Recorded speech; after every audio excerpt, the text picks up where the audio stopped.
Voltamos com a notícia de frente. Agora vamos falar da CPI, mas dessa vez ainda não é a CPI da pandemia, não. É a CPI dos medicamentos.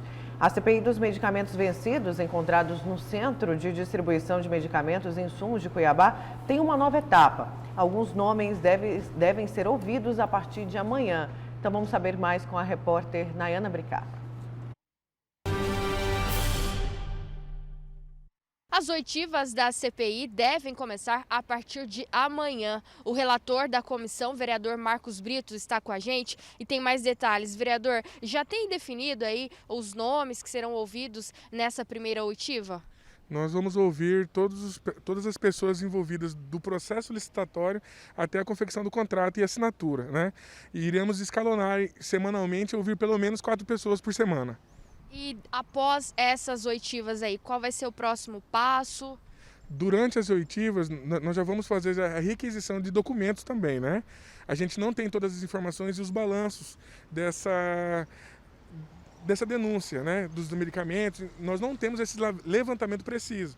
Então a gente já está solicitando as documentações, o contrato suprimido, para saber o que se deu baixa ou não nos medicamentos. Nós solicitamos alguns relatórios de informações, porque a Nordfarm diz que noticiou os medicamentos vencidos para a Secretaria fala que não recebeu.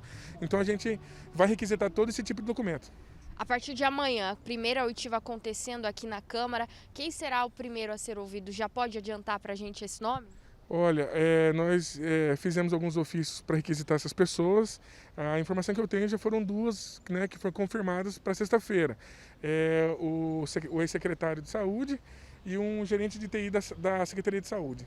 Sim. Então, e como vai acontecer isso? Vai ser de forma presencial, já que vocês pretendem ouvir as pessoas aos poucos?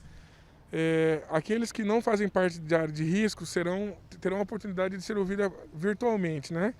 Aqueles que puderem comparecer, a gente faz questão que seja presencial. Vereador, o senhor está aí no seu primeiro mandato, né? Já entrou como relator dessa CPI. O que deu para averiguar até o momento, visto que tem poucos dias, né, que a CPI foi criada, de fato? A denúncia ela é verídica. Eu estive refazendo os passos dos vereadores que foram no local. Nós refizemos, eu, o vereador Pacola e o vereador Lilo Pinheiro. Fizemos a vistoria também no local. Constatamos, de fato, existe um grande número de remédios vencidos. Agora, a gente quer acompanhar o levantamento para fazer o balanço do que está dentro do prazo, o que está fora, o que já era para ter sido descartado e o que não foi. Certo, então o vereador Marcos Brito, que é o relator dessa CPI, adiantando como devem ser essas primeiras oitivas que estão previstas para começar a partir de amanhã. Lembrando que a CPI tem um prazo de 120 dias até apresentar o relatório final. As imagens são de Agnaldo Gomes, apoio técnico de Francisco Borges, Nayana Bricá para a Notícia de Frente. Obrigada, Nayana, pelas suas informações. É importante ressaltar que se não fosse o trabalho da oposição com relação a essa questão dos medicamentos vencidos, nada disso que vocês estão vendo hoje estaria acontecendo, até por conta da criação desta CPI, né? Que, a meu ver, não vai chegar a lugar algum, ou vai chegar no óbvio, né? Porque no fundo estão buscando pessoas ou nomes que possivelmente cometeram crimes de responsabilidade. Responsabilidade porque você tinha uma empresa que recebia mensalmente um valor milionário para fazer gerenciamento de depósito, né? E não fez. Ou seja, essa empresa tem dona, essa empresa tem alguém que é responsável por ela, né? E se não fosse exatamente essa denúncia, certamente todos esses medicamentos seriam jogados fora e a secretaria ia comprar novamente, sabe-se lá por que valor, muitas vezes o valor acima de mercado, né? Porque é um grande negócio, essa história de medicamento vencer, comprar de novo, geralmente do mesmo fornecedor. O problema é que é dinheiro público, é imposto que eu pago, a Nayara paga, você paga, né? E o pior, pessoas que precisavam de insumos muitas vezes lá na unidade de intubação não tinham os insumos, de intubação por conta exatamente disso que vocês acompanharam nesse escândalo, que é um escândalo nacional de medicamentos. Essa indignação é que precisa ser cada vez mais forte da nossa sociedade, no sentido de cobrar mesmo, né, verdade por parte desta CPI, que tem a sua maioria inclinada para o lado do Executivo, inclinada para o lado do prefeito Emanuel Pinheiro, e não deveria ser assim também. Então o que a gente espera realmente é que essa CPI traga verdades independentes de lado, né? Deixa eu ir aqui a mais participação antes da gente voltar a conversar com o João Fernandes, porque viu a hashtag Riva Silval, devolva o nosso dinheiro. Pegou aqui, vamos aqui à tela do WhatsApp do A Notícia de Frente. Vamos continuar com o VL Case, velhos, lotados, quentes e sujos por muito tempo, gente. O brasileiro é criativo, né? Demais. Nosso telespectador é demais. A gente ama vocês. Vamos a mais participação aqui. Substituir o VLT é um absurdo. Falta de respeito com a população que merece um transporte público de qualidade. O lobby, a grana de empresas de ônibus e pneus deve estar grande, disse aqui o nosso telespectador. Imagina, Nayara, quantos anos, quantas gestões, quantos prefeitos não passaram por aí, né? E o medo de mexer, né? E o medo de mexer, né? Porque as articulações políticas começam todas agora para 2022. E esses empresários todos ligados ao transporte coletivo, como eu bem disse, as empresas concessionárias, estão todos atentos, né? As grandes construtoras, as grandes empreiteiras estão atentos nessa mobilização política, porque é interessante para eles. É interessante para eles. Imagina você apoiar alguém que é candidato a governador, você tem uma empreiteira, entendeu? Importante, você apoia um sujeito que é candidato a governo do estado, ele ganha, tá entendendo? Você fica por cima da carne seca, rapaz, tranquilo, você está ao lado do rei. E é isso, Nayara, é assim que as coisas funcionam. Não deveria ser assim. Então, existe um poder político muito grande nessa história. São eles que elegem deputado federal, deputado estadual, vereador. Você acha que um vereador que... Se você, infelizmente, no Brasil, se você não tiver o mínimo... São com raríssimas exceções, o sujeito pode ter um doutorado em ética, o sujeito pode ter um preparo de gestão, um conhecimento espetacular, estudou a vida inteira, gestão de cidades, conhecer tudo, mas se ele não tiver para fazer campanha, ele não ganha eleição. Como é que pode um negócio desse? Sabe por quê? Porque a população não está ligada nisso. A população está ligada em outras coisas, outros fatores, né? Então não pode ser assim. A gente precisa realmente valorizar as pessoas que têm condições técnicas de ser um bom representante, de ser um bom deputado estadual, um bom deputado federal, né? Que tenha preparo, tenha conhecimento, para não fazer bobagens como a gente vem acompanhando aí, inclusive na Assembleia Legislativa, com declarações, você podia até puxar a declaração do deputado, né, homofóbica do deputado, quer dizer, daqui a pouco são coisas assim, inadmissíveis, mas daqui a pouco uma a vez gente que a população legitimou, a gente vai nesse assunto que é importante, mas antes, deixa eu colocar essa participação, hashtag Riva Silval e Éder, devolva o nosso dinheiro. O Nilton, ainda tem o Éder, viu, Moraes aí, o pessoal está pedindo também para devolver o dinheiro. Bom, daqui a pouco a gente vai tocar nesse assunto, esse post do deputado Gilberto Catani, mas antes vamos voltar a conversar com o João Fernandes, que já está pronto aí para trazer os dados da Covid-19 aqui em Mato Grosso. Não vamos deixar o João esperando muito tempo não, né, João? Já está começando a ficar quente, tempo mais seco, a gente sabe aí que a garganta sofre muito, é com você.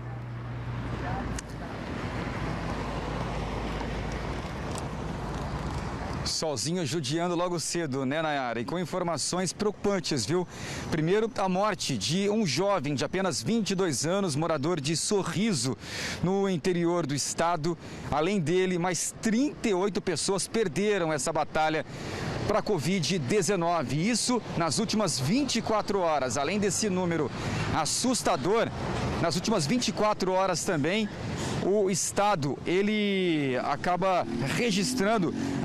acabou registrando a maior alta de novos infectados. Foram 1.937 novos infectados nas últimas 24 horas.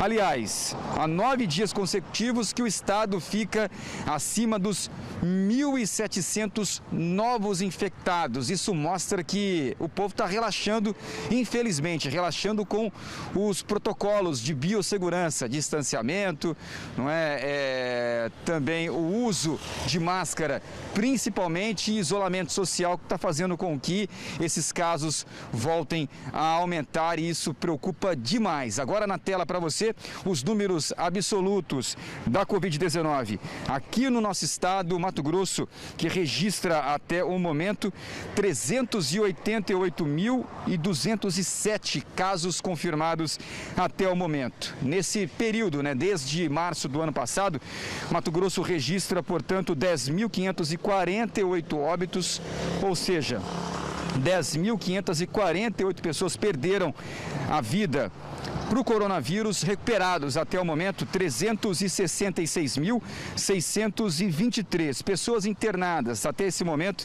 1.511 em monitoramento, 9.464 pessoas sendo acompanhadas. Agora, ocupação de leitos de UTI da rede pública, 77,25%.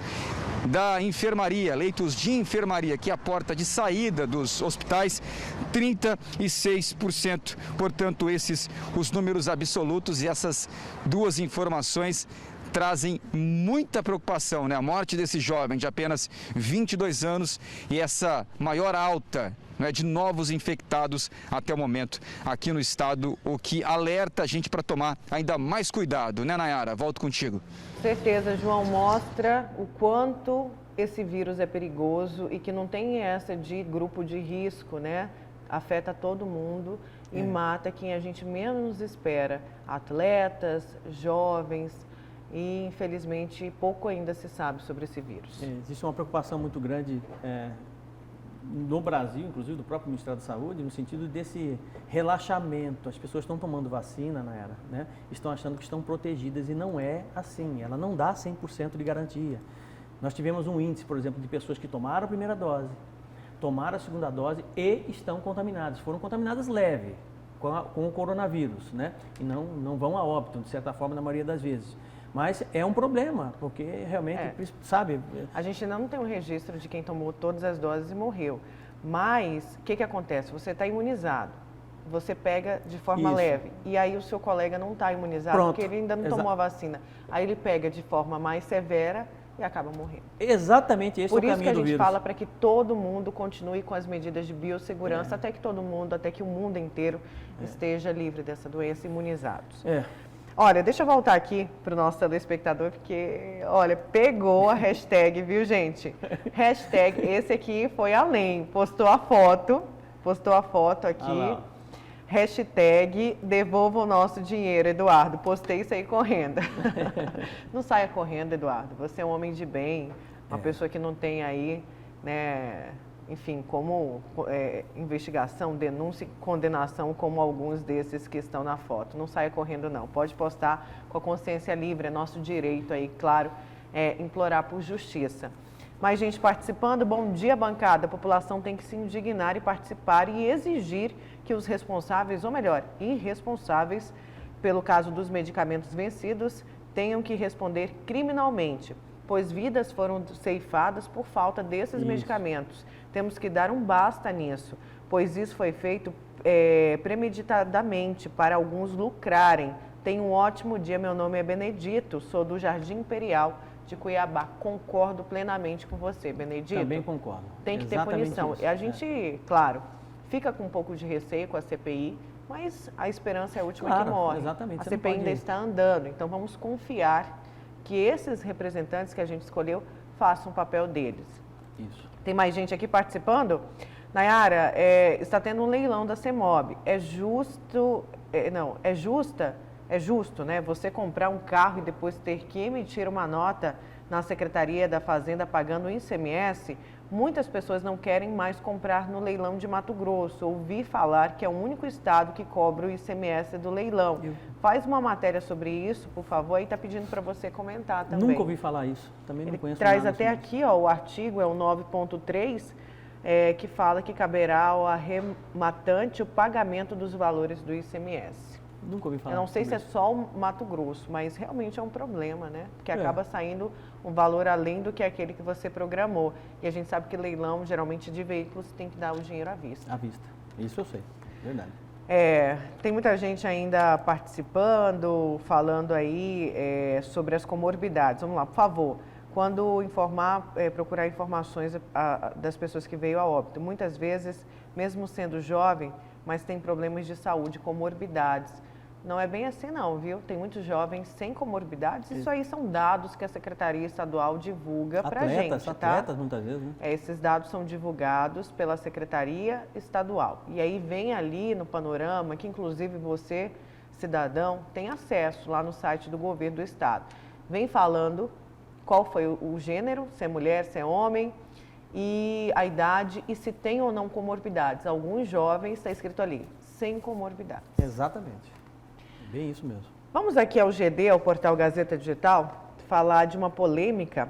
O grupo pede para deputado retirar post homofóbico na semana em que se celebra o Dia Internacional contra a Homofobia, que aconteceu na segunda-feira. O deputado estadual Gilberto Catani, do PSL, fez uma postagem considerada infeliz nas redes sociais. Ele compartilhou no perfil do Instagram, na quarta-feira, ontem. O parlamentar escreveu o seguinte post, esse aqui: ser homofóbico é uma escolha, ser gay também. Por meio dos stories, recurso social aí do Instagram, Catani publicou essa imagem, o que causou, claro, indignação para todo mundo, porque ser gay não é uma escolha, mas ser homofóbico, ele acertou aí. É uma escolha sim, é uma escolha ser homofóbico e a gente tem que penalizar essas pessoas. Porque o que a sociedade não entende, eu acho que alguns parlamentares, políticos, jornalistas, é que quem é público tem um poder muito grande nas mãos, que é o da palavra, da informação, da opinião, tem um peso maior do que uma pessoa ali no bairro falando, do que uma pessoa na feira falando. Então tem que se tomar muito cuidado para não incitar mais o ódio, para não incitar mais as brincadeirinhas de mau gosto, que não é mais brincadeira, gente, é inadmissível.